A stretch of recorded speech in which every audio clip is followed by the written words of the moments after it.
아우, 원모니터는 역시 불편하네. 듀얼로 사야 되겠다. 가만히 있어봐. 기왕이면은 좀 크게 가야 되니까 4K로 가야겠고, 4K 쓰려면은 32인치 가야지. 그리고 이거 모니터 sRGB 지원하니까 sRGB 지원하는 거 똑같이 가면 되겠다. 좋아.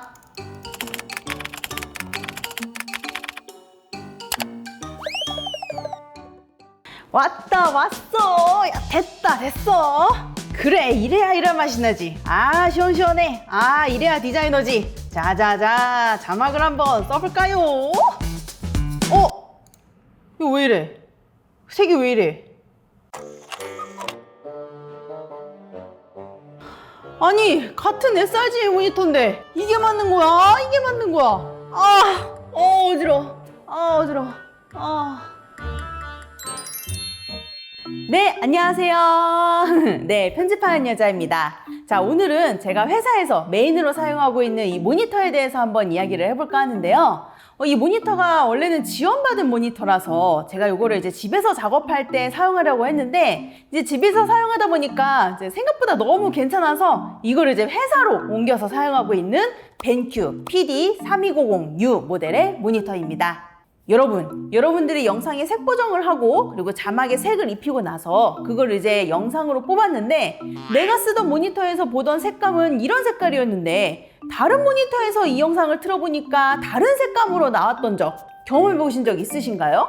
아니면 여러분들이 듀얼 모니터를 쓰는데 같은 색깔이라도 두 모니터에서 색감이 차이가 나는 경험 한번 겪어보신 적 있으신가요? 저도 여태까지 여러 가지 모니터를 써보면서 내가 보던 모니터에서 작업을 할 때에는 내가 생각했던 색감으로 표현이 되어서 그거를 이제 영상으로 뽑았는데, 이거를 다른 모니터에서 재생해서 보니까 색감이 틀어져서 보이는 거예요. 그러다 보니까 나는 도대체 이거를 어느 기준에 맞춰서 내가 색 보정을 하고 디자인을 해야 되나 라고 생각이 들면서 여태까지 제가 작업했던 작업물에 대한 확신이 없어졌을 때, 그때 조금 현타가 좀 세게 오더라고요.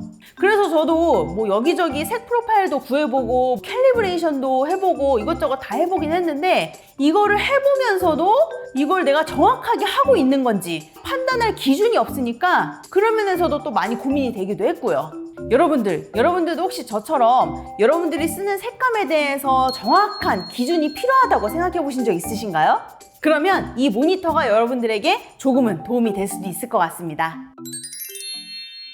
벤큐 3200U는 4K 해상도의 32인치 그리고 IPS 패널을 가지고 있습니다. 후면에 HDMI랑 DP 그리고 USB-C 그리고 USB Type-B 등 단자가 진짜 엄청 많아요. 그리고 이제 노트북 유저분들은 USB-C 타입으로 노트북을 연결을 하게 되면 90W로 이제 전원이 공급이 되다 보니까 노트북을 충전하면서 이제 사용을 하실 수 있습니다. 그리고 사실 이 모니터에 대한 장점은 독일에서 인증한 블루라이트 차단 기술이랑 깜빡이 방지가 있고, 그리고 다양한 픽처 모드를 제공을 하고 PIP도 되고, KBM이라고 해서 두 대의 PC를 하나의 키보드랑 마우스로 제어를 할 수도 있고, 모니터를 세로로 돌릴 수도 있고 가로로 돌릴 수도 있는데 심지어 오토 피벗도 되고 많이 있는데요. 사실 제가 이 벤큐 모니터에 대해서 진짜 마음에 들었던 건 이 부분이었습니다.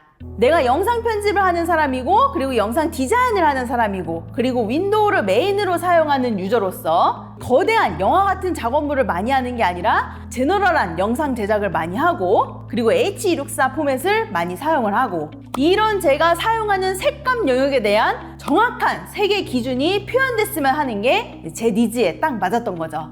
일단 벤큐 3200U 모델은 sRGB랑 REC709를 99% 지원을 합니다. 아시는 것처럼 sRGB랑 REC709는 둘이 색 영역이 비슷하죠. sRGB가 인터넷에서 권장되는 색상의 기본적인 표준이라고 치면 REC709는 HDTV 규격의 방송 표준 색상을 말하죠. 주로 저도 이제 온라인에 업로드되는 영상 콘텐츠랑 종종 TV 콘텐츠를 제작을 하니까 제가 작업하고 있는 이 목적에 딱 맞게 정말 그 이상, 그 이하도 아닌 딱 맞는 그 색 영역을 지원하는 것 같고요. 또 H264 포맷 같은 경우에는 REC709 색 영역을 지원을 하기 때문에 이 포맷으로 많이 제작을 하시는 분들의 타겟에 딱 맞는 제품이 될 수도 있을 것 같기도 하고요. 그리고 이 모니터의 가장 큰 장점, 벤큐 3290U는 공정 과정에서 1대1로 개별 검수된 팩토리 캘리브레이션을 진행을 하고 나온다는 거. 그리고 이렇게 그 인증 리포트가 제공이 돼서 내가 확인이 가능하다는 거예요. 이 인증서는 이 모니터가 칼만이랑 펜톤으로부터 색 재현율과 감마 곡선 그리고 색 편차에서 공식적으로 인증을 받은 제품이라는 뜻이고요. 여기에 보시면 이제 다양한 정보가 있지만 여러분들이 먼저 보셔야 될 건 평균 색 재현력이 3 미만이라는 거. 여기가 1 미만으로 떨어지게 되면 현업에서도 정말 훌륭한 정말 좋은 수준인 거고요. 3 미만이라는 건 현업에서도 사용될 수 있는 준수한 수준이라는 걸 알 수가 있죠. 그리고 검정에서 흰색으로 얼마나 부드럽게 표현되는지 알 수 있는 이 감마 커브 곡선도 이렇게 부드럽게 올라가고 있는 게 확인이 되고 있고요. 또 색 온도가 딱 6500K로 딱 캘리브레이션 돼서 나온 게 확인이 됩니다. 유니폼미티 기술이 들어갔기 때문에 화면 한쪽만 쏠려서 이미지가 잘 표현되는 게 아니라 여기저기 구석구석 이미지가 잘 표현되고 있는 게 확인이 되죠. 그래서 이 모니터는 내가 택배로 받고 나서 따로 캘리브레이션 할 필요 없이 인증된 정확한 색을 사용할 수 있다는 게 이 모니터의 가장 큰 장점인 듯 싶어요. 정확하게 맞춰서 나오는 모니터. 아, 정말 마음 놓고 쓸 수 있을 것 같지 않습니까? 또한 CPT도 지원을 하고 있어서 그라데이션을 표현을 할 때 노이즈가 생기거나 갈라지지 않도록 부드럽게 처리를 해주는데요. 근데 이제 다만 순수한 CPT는 아니고 부족한 색을 보완하기 위해서 색을 섞어서 사용하는 FRC 방식을 사용하고 있다는 게 조금은 아쉬운 점이긴 해요. 또 편한 게 이 핫키퍽이 기본 구성으로 들어가 있어서 내가 몇 가지 설정을 커스텀 키로 지정을 해놓으면 이걸로 원하는 화면 모드 컨트롤이 가능하다는 게 진짜 편했어요. 그래서 내가 막 모니터 뒤로 선 넣으면서 막 더듬더듬 조율할 필요 없이 이거 하나로 컨트롤이 되니까 정말 편의성이 좋다고 느꼈습니다. 물론 영상 편집과 디자인에 있어서 이 sRGB보다 조금 더 넓은 색 영역인 DCI P3이나 혹은 이것보다 더 넓은 어도비 RGB를 지원하는 모니터를 쓸 수 있다면 정말 좋겠죠. 근데 이제 같은 벤큐사 기준으로 DCI P3까지 지원하는 모니터가 180만 원 정도, 어도비 RGB까지 지원하는 모니터가 230만 정도 하는데 이거를 이제 개인이 큰맘 먹고 사기에는 조금 후덜덜하죠.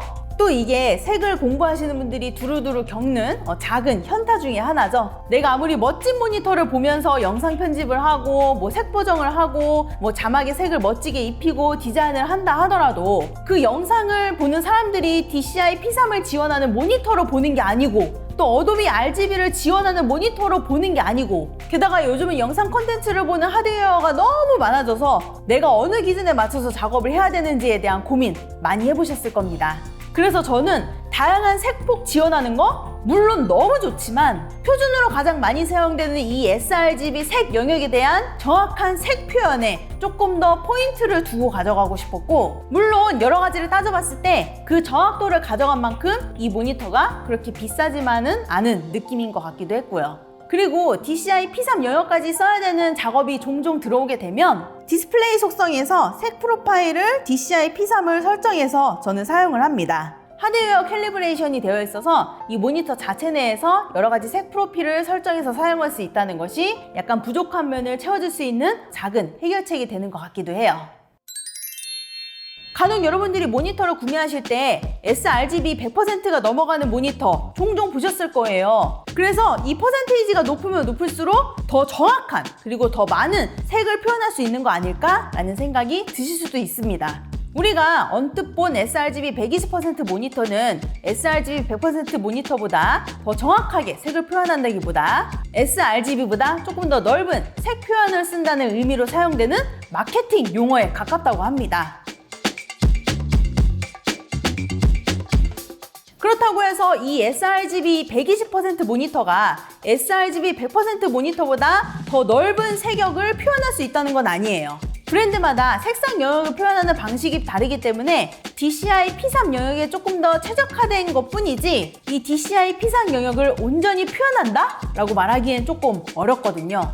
만약에 sRGB 120% 모니터가 DCI P3까지 제대로 지원을 했다면 DCI P3 100%라고 표현을 했겠죠? 그래서 퍼센테이지 수치가 높다고 해서 무조건 더 좋고 정확한 색을 표현할 수 있는 기준이 되는 건 아니라는 거. 그냥 브랜드마다 표현 방식이 다를 뿐이라는 거라고 알고 계시면 될 것 같아요. 아무튼 제가 이 벤큐 3200U 모니터를 회사에 설치를 해서 이제 한 2주, 3주 써보고 있는데요. 여지껏 써온 모니터도 sRGB를 100% 지원을 하고 심지어 별도로 캘리브레이션을 한 모니터임에도 불구하고 확실히 차이가 나는 게 보여서 저도 여태까지 제가 써왔던 색 표현에 대해서 조금 현타가 오긴 왔었습니다. 그래서 정확하게 표현이 될 수 있는 이 모니터를 메인으로 쓰고 그 모니터는 온전히 카톡이나 타임라인용으로 사용을 하고 있어요. 그리고 아무래도 이 모니터가 딱 기준을 잡아주다 보니까 제가 색 보정을 하거나 색감 작업을 할 때 조금 더 편하게 작업을 할 수가 있고 무엇보다도 제가 작업한 작업물에 대해서 확신을 가져갈 수 있다는 게 정말 좋은 장점인 것 같습니다. 그래서 여러분들도 모니터를 구매를 하실 때 그 모니터가 정확한 색 표현을 제공하는지 한번 알아보시고 퍼센테이지가 높다고 해서 무조건 좋은 건 아니니까 너무 퍼센테이지만 보진 마시고 여러분들이 주로 작업하는 영상은 어떤 영상인지 한번 생각해 보시고 여러분의 작업 목적에 맞는 모니터를 구매해서 사용하시길 권유드립니다. 만약 여러분들도 저처럼 정확한 색 표현에 대한 니즈가 있으시다면 이 벤큐 모니터 괜찮은 선택인 것 같습니다. 이거 집에다가 하나 더 놓고 쓰고 싶은데 어떻게 안 되나요? 자, 그러면 오늘은 저는 여기까지이고 다음에 조금 더 재밌는 컨텐츠 들고 와보도록 할게요. 안녕!